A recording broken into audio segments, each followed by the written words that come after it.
Hi, I'm Professor Clements. Today we're going to try to do one of those notoriously difficult complex ion formation problems. For whatever reason, people find these very, very difficult. And I think it's because there's a lot of interesting chemistry going on. We kind of got used to solubility product chemistry where we found that we had solids in equilibrium with these ions. We're like, okay, we can kind of understand that. We can see the solid. But these complex ions are a little bit different. You can't see anything physical in there other than maybe a color change, which is very nice usually in these kind of systems. But we're mixing two aqueous things, right? Usually a metal and some ligands, and we're getting something else that's aqueous. There's nothing precipitating, nothing really happening here other than, like I said, likely a color change. So they're a little bit more difficult to figure out. Also, they tend to be very, very strong reactions. And so we end up doing them slightly different than we do KSP. With KSP, we generally just ended up doing ice tables. But with the KFs, with complex ion formations, what we're going to generally do is what I call Bryce tables. We're going to run a strong reaction of these since they have very large Ks, and then we're going to do equilibrium, and it turns out to work out much better that way. So here we have a problem. We're calculating zinc ion concentration present at equilibrium when we mix some zinc with some ammonia. Now here it's a very simple problem. I didn't put anything with the zinc. I didn't put anything with the ammonia to try to confuse you. But I could have just said, oh, what about if we mix some zinc nitrate with some ammonia? And then you would have had to figure out, oh, the nitrate does nothing. So it's always important to make sure you understand and know your common ions that don't do anything, right? Which is generally lithium, sodium, potassium. Ammonium usually doesn't do anything, but sometimes does. In this case, it would, but that would be a fairly complex one. And then your acetate, which we now know is a weak base, so it does do something sometimes, and your nitrate. Nitrates generally don't do anything. But anyway, in this one, fairly simple. We've got zinc, we've got ammonia. So how do we know what happens? And what I always tell people is, well, I don't know what happens. I've never been very good at chemistry. And so what I do is I actually go and I look in a table. And I say, hey, let me see if I can find something in one of my tables that contains zinc and ammonia. And I look in the KSP table, and lo and behold, there's nothing there. There's nothing in the KSP table about zinc and ammonia. So, well, it's probably not forming a solid. So I go look in the KF table, and lo and behold, there is something in the KF table that looks like this. So we've got zinc with 4 ammonias and a 2+ charge. And so we're forming that, and we're forming it again in aqueous. That's the thing about our complex ion formation, is we're forming aqueous things. Now, what's reacting to form those? Well, we had zinc 2+, and we had 4 ammonias. And some people are like, well, you didn't have 4 ammonias, you had 1 molar ammonia. But remember, this is just balanced reaction. If I have 4 ammonias over here on the right, I better have 4 ammonias over here on the left. And that's what I've got.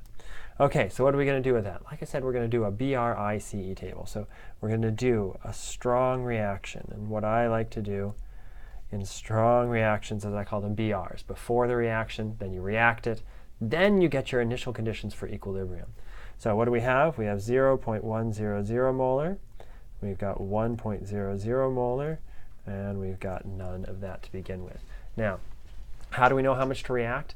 Anytime we have a strong reaction, strong reactions, or you've got some H+ around, you've got some OH- around, or you're doing a KF, or it turns out any very, very large equilibrium constant, 10 to the 10th, 10 to the 20th. Those are going to be strong reactions too.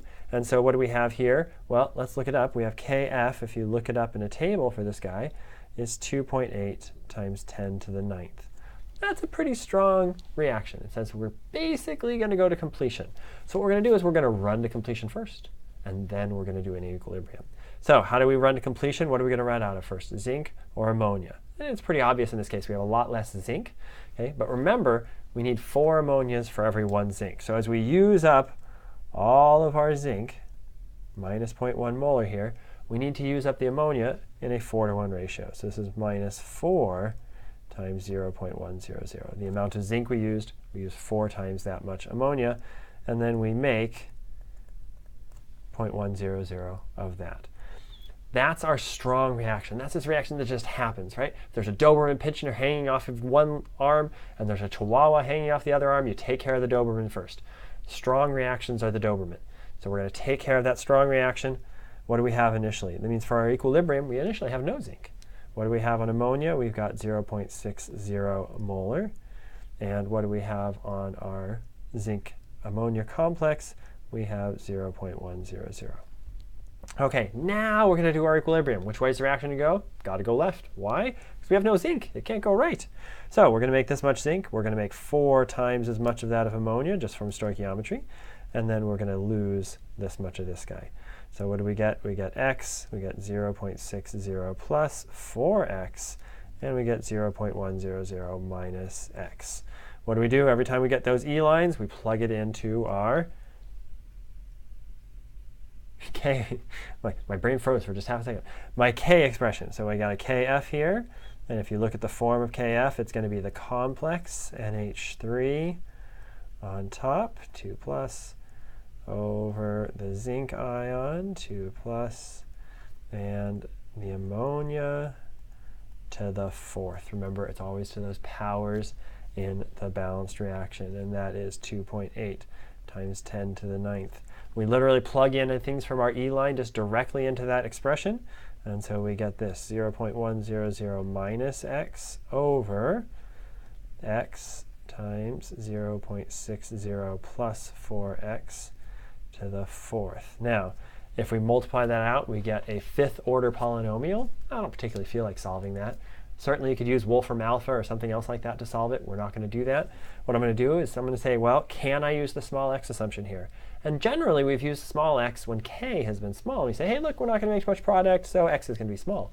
Here we've got an enormous k. We're going to make a lot of product. So how can we use the small x assumption? Well, look at what we've got here. X, in this case, if you look over here, right here, x is the amount of reactant we're going to make, not the amount of product. And if k is very, very large, huge, favoring products, how much reactant are we going to make? Not much. So we're going to do the small x assumption here. We're going to say, hey, I think that x is going to be much smaller than 0.60, and it's also going to be much smaller than 0.100, which is what we have on the top. So let's see what that does to us. Well, it gets rid of our x. 0.100 here.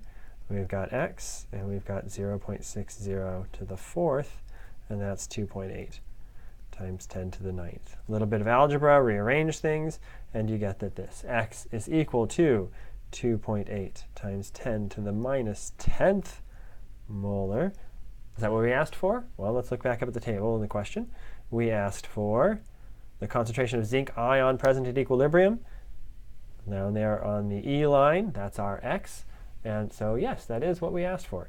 We've got the zinc right there. And so that's going to be equal to our zinc 2 plus concentration. And we're almost done. Why not done? Anytime we make an assumption, we have to check it. This one's pretty easy. We assumed that x was going to be much less smaller than 0.1. 10 to the minus 10th is certainly smaller than 0.1. And so we're going to say our assumption is obviously good. We don't need to check it. It's really good. I mean, you could calculate the percentage, and it's going to be about 10 to the minus 7th percent. I think that's less than 5. So there we go. That's how we do complex ion formation ones. Practice these. They take a little bit of work, but you can figure them out. I know you can. Have a good day, and we'll see you later.